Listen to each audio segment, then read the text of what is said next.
بسم الله الرحمن الرحيم الحمد لله رب العالمين وصلى الله وسلم وبارك على نبينا محمد وعلى آله وأصحابه أجمعين أما بعد.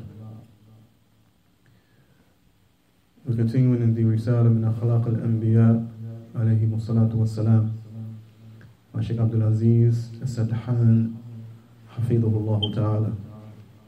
And we have reached another bab, another chapter of this short booklet. And that chapter the Shaykh he brings from the Akhlaaq of the Anbiyaa or Rusul alayhi salatu wassalam is their tolerance over the questions of the people. Is their tolerance in dealing with the questions of the people. تحملهم عليه الصلاة والسلام أسئلة الناس. ومن أخلاق الأنبياء عليهم الصلاة والسلام, and from the characteristics of the prophets and messengers is that they were very tolerant when it came to the people asking them questions. They had a tolerance. They bore the burden, or whatever it may have been, of what the people brought to them, of questions that in many cases were legitimate, and in questions at times that were illegitimate, and would seem to be questions that were not appropriate to be asked at that time.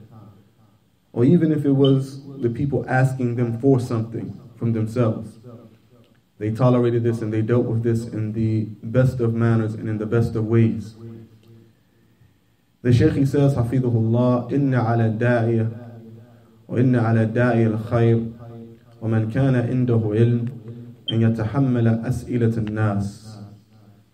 Is that for the person who is inviting people to that which is good, he is a caller, he is a teacher, and whoever has some knowledge with him, it is upon him to possess the quality of being tolerant and being able to deal with the questions of the people.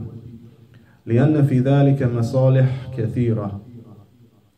And because in this are a numerous amount of benefits.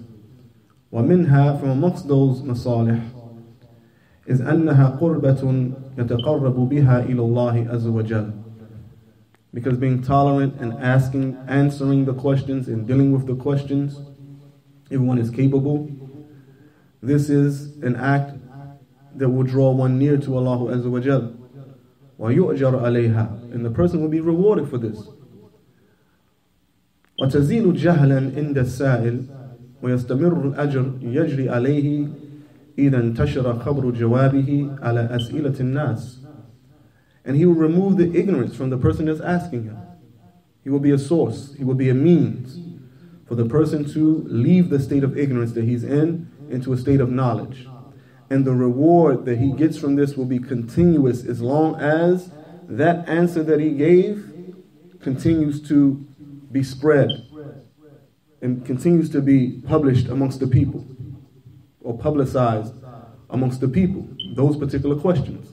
Like we see of the fatawa, or the as'ila wal ajwiba of the ulama, in which have been recorded in books and in audio and in magazines and publications.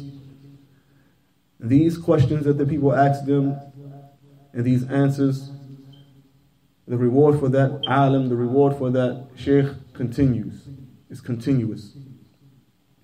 He says, فَلَا تَتَهَوِّنْ فِي ذَلِكَ وَحْرِصْ رَعَاقُ اللَّهِ عَلَى أَن تُعَوِّدْ نَفْسَكَ تَحَمَّلْ أَسْئِلَةَ النَّاسِ.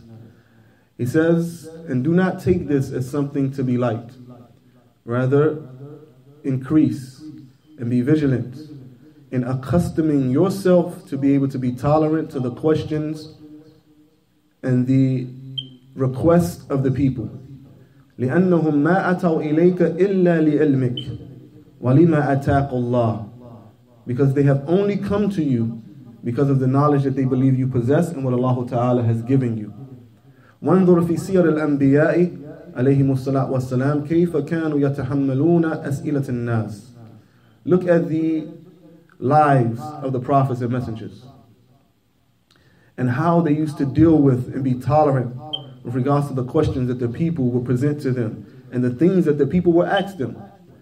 وسواء كانت تلك الأسئلة من الكفار أو من المسلمين وسواء كانت تلك الأسئلة لتحصيل أمر الدين أو دنيا. And this was whether the questions that were presented to them were from the kuffar or the Muslims, or whether the questions presented to them were in order to obtain something from a worldly benefit or a religious benefit. فقد كانوا عليهم الصلاة والسلام يتحملون كل ذلك. فإن كان تلك الأسئلة من الكفار فذلك لرجاء هدايتهم. وإن كانت من المسلمين فذلك لتكون الإجابة زيادة في تعليمهم لأمر دينهم. And he says, look at how the prophets and messengers used to deal with all of this. If the questions were presented to them from the kuffar, then they would answer them and deal with them with hopes that these people would be guided. If the questions were from the Muslims, then they would deal with these questions, they're hoping that the answer would be an increase of them teaching them and guiding them to the affair of their religion. So it's a win-win situation, as we say. There's no lose. Alright? He brings the example of Musa alayhi salatu wasalam.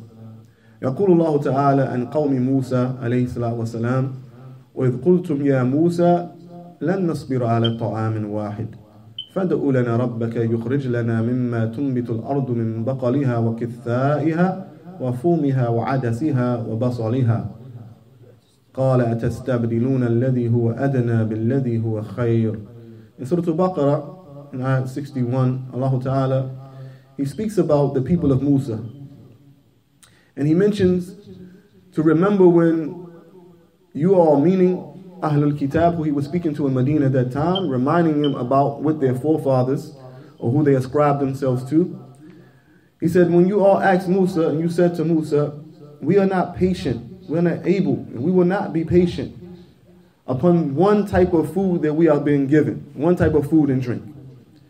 Rather, call on your Lord and supplicate to your Lord and ask your Lord for us to bring out for us from the earth, from that which comes out from the earth, the various types of herbs, the various types of herbs and onions and lentils and all of these types of things, right? And mushrooms or whatever it may be that comes out from the earth. He said, أَتَسْتَبْدِلُونَ الَّذِي هُوَ أَدْنَى بِالَّذِي هُوَ خَيْرٌ. You want to exchange and you want to take which is lowest and exchange it for that which is best, for that which is higher than that, which is better than that, and a more quality of that, meaning the food that Allah Ta'ala was sending down to them from the sama, from the heavens, day and night. The manna and salwa from Allah Ta'ala. And we can take from this ayat, as we have mentioned many times before, and we can extract from this ayat the benefit and the importance of Islam, the Sunnah, At-Tawheed, correct Aqidah, being upon the way of the righteous people of the past, in light of being upon the way of people of misguidance, and choosing a path other than Islam, and choosing to follow a book other than the Quran, and a Sunnah other than the Messenger of Allah Sallallahu would the people want to exchange and take that which is low for that which is best. اهبطوا مصرا فإن لكم ما سألتم. Go down to the city, you find whatever it is that you're looking for. Like we say in this life, go to any city, you're going to find what you're looking for. Right? Of haram, of kufr and shirk. But you're not going to find tawheed everywhere. You're not going to find sunnah everywhere. Because this is that which is khair. That which is best. That which is rare. That which the minority of the people will always be upon. But in any case, when they asked Musa this, فهم سألوا موسى طمعا في تنوير العقل ولم يسألوه عن مسألة علمية. They asked Musa this, only wanting different variations and different types of food. It wasn't a academic question. It wasn't an academic question. Rather, but Musa alayhi salatu wasalam, فتحمل موسى عليه الصلاة والسلام ذلك وتحمل أسئلة بني إسرائيل رجاء هدايتهم. Musa tolerated this type of questioning from them. And he tolerated the questions, the other questions from Banu Israel, out of what? Hoping for them to be placed upon right guidance. Hoping for them to be placed upon right guidance. ولما أمرهم الله تعالى بذبح البقرة وأخبرهم موسى عليه الصلاة والسلام بذلك سألوه عدة أسئلة وبينها لهم حيث قال الله تعالى. And when Allah Ta'ala commanded them to slaughter the Baqarah, and Musa informed them about this, they asked him a number of questions in which he made clear and explained to them. As Allah Ta'ala, he said, وَإِذْ قَالَ مُوسَى لِقَوْمِهِ إِنَّ اللَّهَ يَأْمُرُكُمْ أَن تَذْبَحُوا بَقَرَةً قَالُوا أَتَتَّخِذُنَا هُزُوًا قَالَ أَعُوذُ بِاللَّهِ أَنْ أَكُونَ مِنَ الْجَاهِلِينَ قَالُوا ادْعُ لَنَا رَبَّكَ يُبَيِّن لَنَا مَا هِيَ. And when Allah Ta'ala, he said, and remember when Musa said to his people that Allah Ta'ala has commanded you to slaughter a baqarah, they said, are you making fun of us? This is what they replied to Musa. Are you making fun of us? What do you mean Allah Ta'ala has told us to slaughter a baqarah?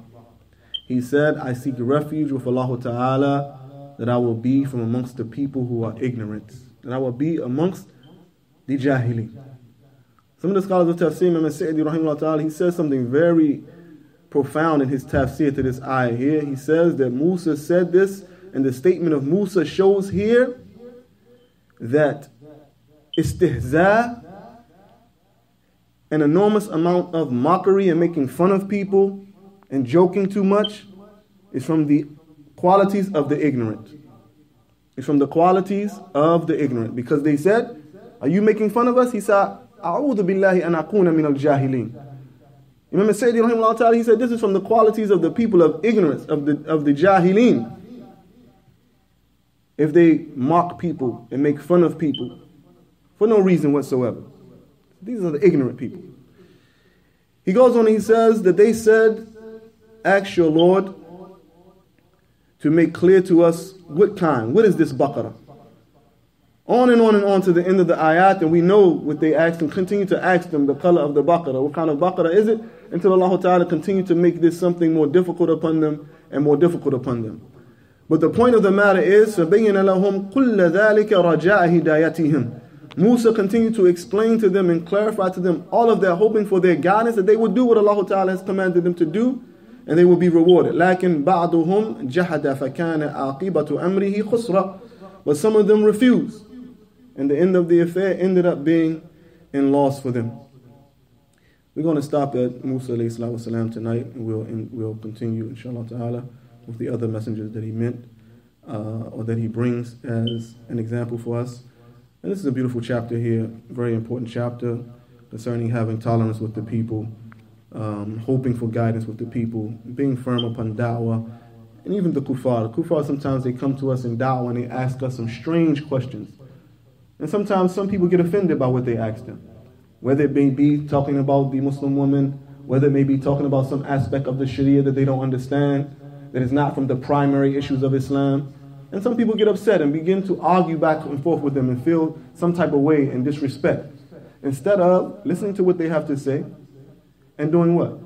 And removing the shubha, removing this misconception that they have. This is what our duty is. Not that they accept, not that they agree with us, but if they have a shubha, if they have a misconception of Islam, our duty as callers, as Muslims, as people who represent Islam, is just to remove that misconception. If they accept, they accept, alhamdulillah. If they reject, they reject. It's not for us to get upset. It's not for us to begin to want to fight with them or any of these particular things. If it's our neighbor, our co-worker, our classmate, whoever it may be. Be tolerant with these questions, answer them, because perhaps one day what you have said to that person may be a means of that person being guided to Islam. Maybe a means of that person being guided to Islam. So clear those misconceptions that they have. And this is some of the most important phases of da'wah, especially today.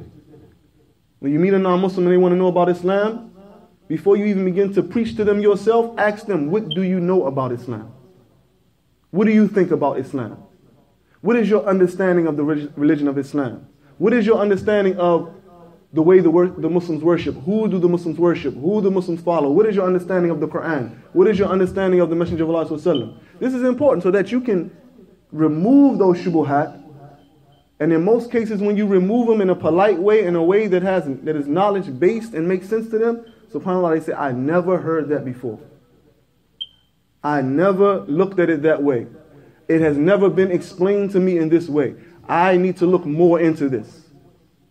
And at the least, if they never accept Islam, the next time they hear someone say something and they have this type of shubha misconception, they can say, no, I know a Muslim, my neighbor, my colleague, my co-worker, my classmate, I asked him or we discussed this issue and this is how he explained it. And he's a Muslim or she's a Muslim.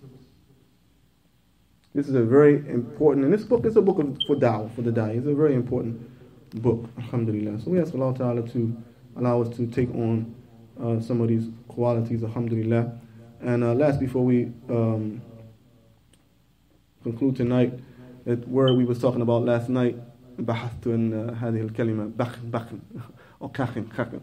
And naam, Sheikh, they say that this word, I mean, the scholars of Lugha and many of the scholars who explained the various books of hadith where these words come, said that it can mean at times either ارتضى, if a person is pleased with something, or تقال يعني بالنسبة المدح. Or some of the ulama, they also mention, because it comes in hadith in another way. The word bakhan comes in hadith with the meaning as it comes in the Muwatta of Imam Malik. And Anas ibn Malik, he brings a narration on Umar radiallahu ta'ala anhu. He said, I was with Umar when Umar left out from a gathering, and I followed him, and he went behind a wall, and I was on the other side, and I could hear him saying, Umar ibn al-Khattab, Amir al-Mu'mineen. This is what he was saying to himself. Umar ibn al-Khattab, Amir al-Mu'mineen. Ya ibn al-Khattab, bakhin. لتتقين الله أو ليؤدبنك. bakhin. لتتقين الله أو ليؤدبنك. You better fear Allah or He will punish you. And I believe it was Ibn al-Arabi, in his explanation of Al-Muwatta, he said that this was tawbiqun minhu li nafsihi. This was a way of him reproaching himself or scolding himself. Ibn al-Jawzi mentioned it as well. He said that it means ta'adhim al-amr aw tawbiq, when it is, elevating an issue that is very serious, or tawbiq, how do we say tawbiq? Like scorning or mentioning words of zajar, right? And Ibn Athir, he also said it could mean in the standing position, maqam al-inqar.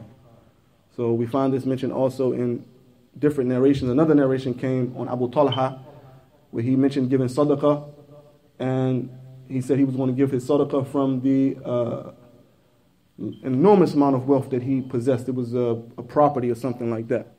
And the Prophet ﷺ said, this is malun rabih. Malun rabih. Bakhin. This is malun rabih. And they explained this here, that mashallah mentioned this as a way of inkar or ta'adim al-amr, to not give this away, because he said, save it for your relatives. Don't give it away in sadaqah. And they also said it means al-ijab. Also al-ijab. So, alhamdulillah, barakallahu fikum for your tawdih and your tawjih for that particular word. It made us, seek some knowledge and gain some knowledge about something that we didn't know. Barakallahu fik, Shaykh, and Allah reward you for being the means of that. هذا والله أعلم وصلى الله على نبينا محمد وعلى آله وصحبه وسلم.